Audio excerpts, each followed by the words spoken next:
is an allegory, and like many allegories and other stories, it contains a mystery hidden in plain sight until we no longer need to see by the light of mind or creation. Let's see if we can answer a question that might unlock or reveal to us what this mystery is. Is that story about Alexander the Great, who we know was a great conqueror. He conquered most of the known world, and he relished winning the battles and vanquishing. But Alexander the Great, unlike King Solomon, who had in his possession a ring which had etched on it the letters which spelt out the name of God and gave him the powers to know the language of the animals and the birds, and to have power over the wind. But Alexander the Great did have in his possession a stone which glowed in the dark and illuminated any dark place. And Alexander the Great wore this around his neck always.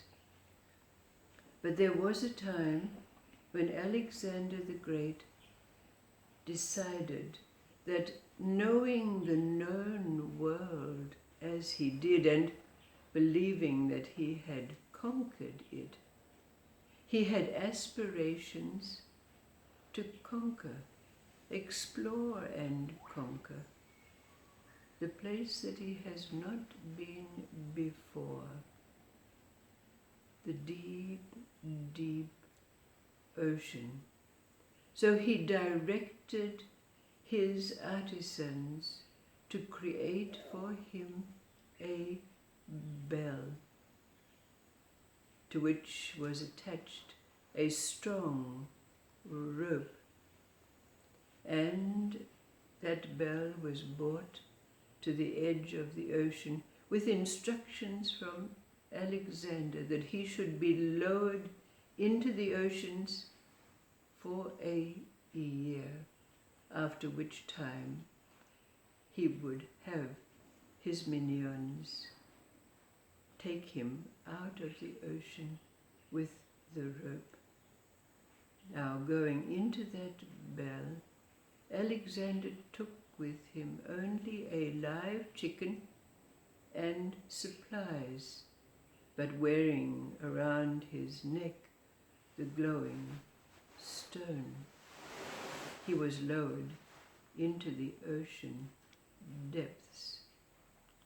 But unknown to Alexander, after several days, a great eagle swooped down and severed the rope which let the bell sink deeper and deeper into the ocean depths.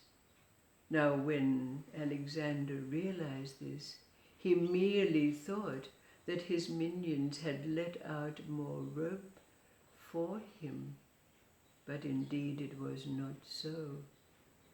Alexander was free falling in the depths of the great ocean. Deeper and deeper he went, but he had no sense of time.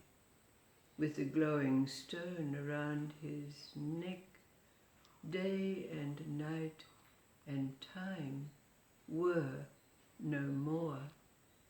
But the wonders of what he was experiencing and seeing in these depths kept him totally mesmerized, the wonders, seeing things he had never seen before. But the ocean had in its depths taken him far, far away from the shore in which he had embarked. And so, after a time, even not knowing how much time had passed, he imagined that a year had gone by, so as had been planned. He slaughtered the chicken and allowed its blood to flow to the surface, which was the sign to his minions to haul him in. But what he did not know was that he had arrived at a place in that ocean where whatever contaminants entered it were immediately purified. So when the blood rose to the surface, it was immediately transmuted by the purity of that ocean place.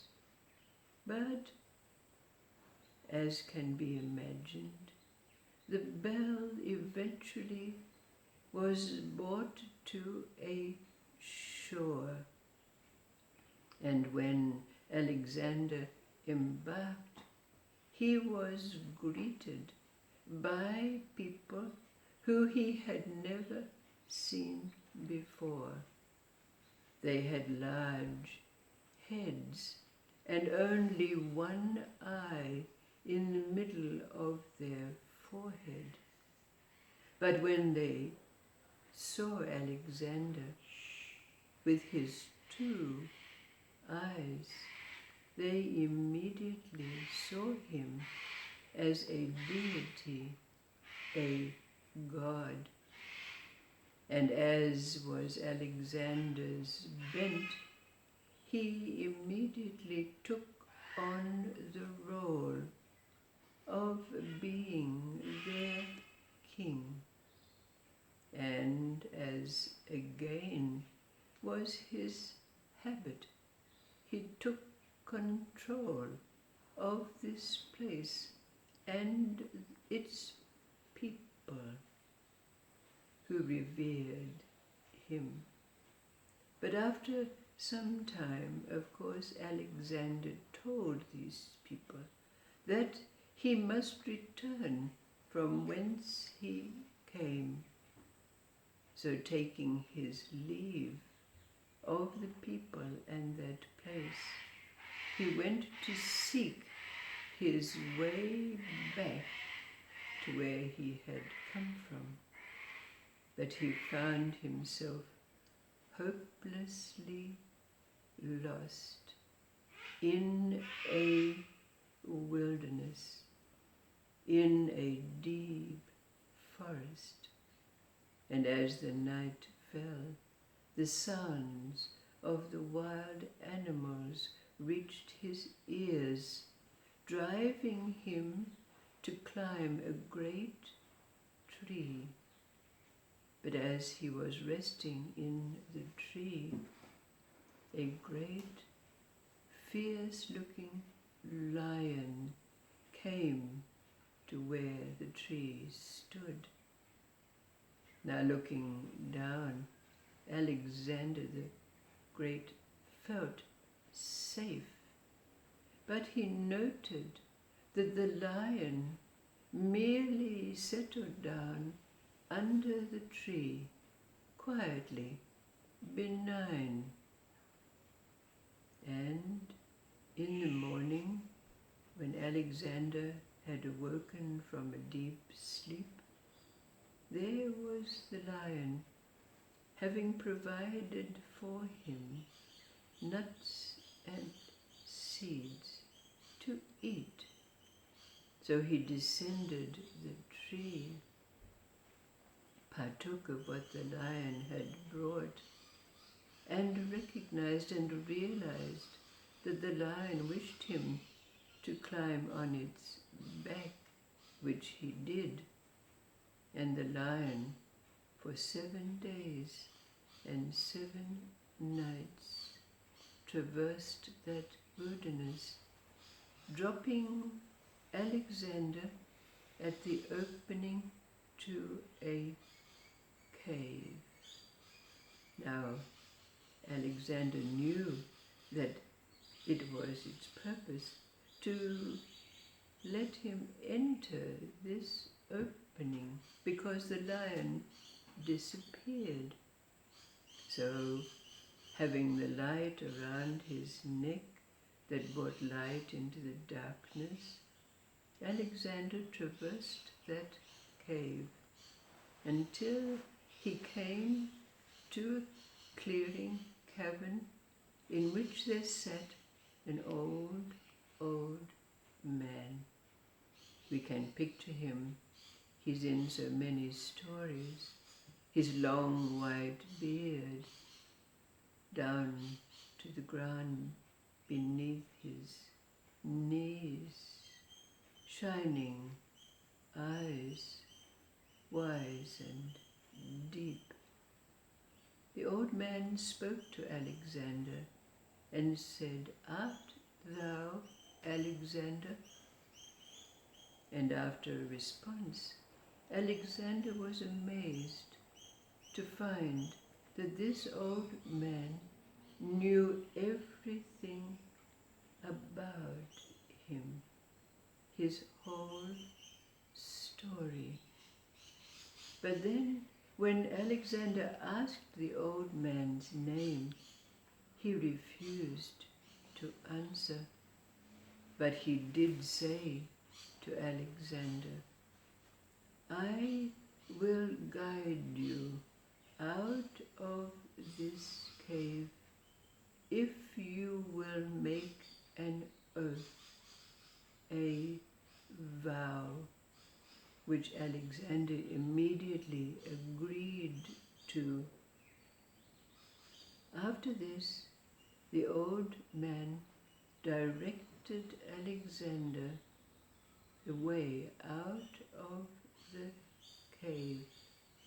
And when he came out of its opening, he found himself on a far shore, but a shore that was opposite the place where he had embarked. And strangely enough, or maybe not so strangely, exactly a year had passed, and though his minions had seen the rope severed, they had decided to come back to, in a way, make that pilgrimage to the place where their great leader had been disappeared into the great depths. So there were a number of them waiting on that shore.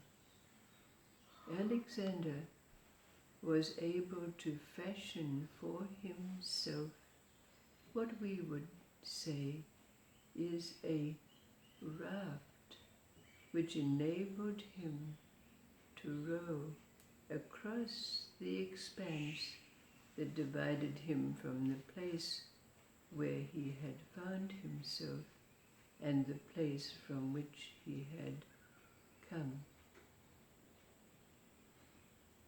Life for him was never the same again. But the question that's posed, the answer to which might be the key to unlock the mystery, is what was the vow, the oath that Alexander the Great had to make before the old wise being gave him the means to find his way out of the cave.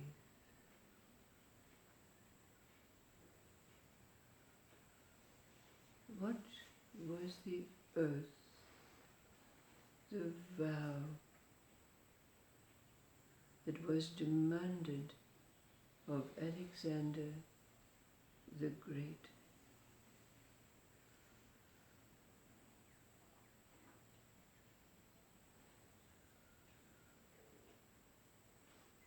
What was the turning point in our life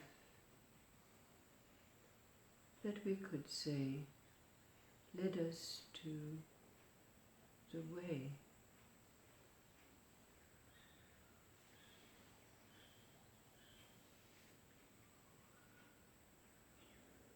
That brought us here?